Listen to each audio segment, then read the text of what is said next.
ಒಂದು ಸಿಂಪಲ್ ಆಗಿರೋ ಅನ್ನ ಮಾಡೋಣ ಬರ್ರಿ. ಒಂದು ಸ್ವಲ್ಪ ಎಣ್ಣೆ ಒಂದು ಸ್ವಲ್ಪ ಜೀರಿಗೆ ಹಾಕೋರಿ, ಒಂದು ಸ್ವಲ್ಪ ಶೇಂಗಾ ಹಾಕೋರಿ, ಒಂದು ತುಸು ಕರಿಬೇವು ಹಾಕೋರಿ, ಒಂದು ಉಳ್ಳಾಗಡ್ಡಿ ಒಂದು ಬಟಾಟೆ ಹಾಕೋರಿ. ಸ್ವಲ್ಪ ಬೇಯಿಸ್ಬೇಕು.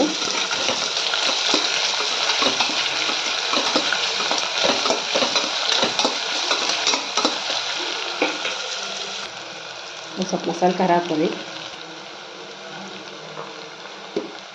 ಒಂದು ಸ್ವಲ್ಪ ಮಸಾಲೆ ಹಾಕೋರಿ, ಮನ್ಯಾಗ ಮಾಡಿ ಜೀರಿಗೆ ಹವೇಜದ ಮಸಾಲೆ ಹಾಕೋರಿ. ಸ್ವಲ್ಪ ಬ್ಯಾಡಗಿ ಮೆಣ್ಸಿನ್ಕಾಯಿ ಖಾರ ಹಾಕೋರಿ, ಕೆಂಪು ಖಾರ, ಒಂದು ಸ್ವಲ್ಪ ಅರಿಶಿನ ಹಾಕೋರಿ,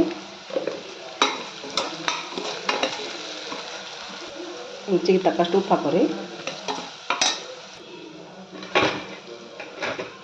ಅಕ್ಕಿ ತೊಳ್ಕೊಂಡು ಹಾಕೋರಿ.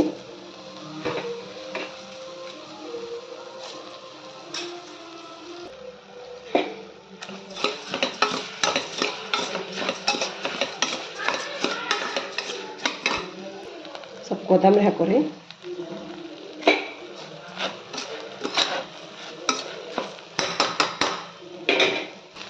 ಒಂದು ಅರ್ಧ ಹೋಳು ನಿಂಬಿಕೆ ಹಾಕೋರಿ. ನೀವು ಅಕ್ಕಿ ಎಷ್ಟು ತೊಗೊಂಡ್ರೆ ಅದ್ರ ಹೆಚ್ಚಿಂದ ನೀರು ಹಾಕೋರಿ ಪ್ರಮಾಣದಾಗ.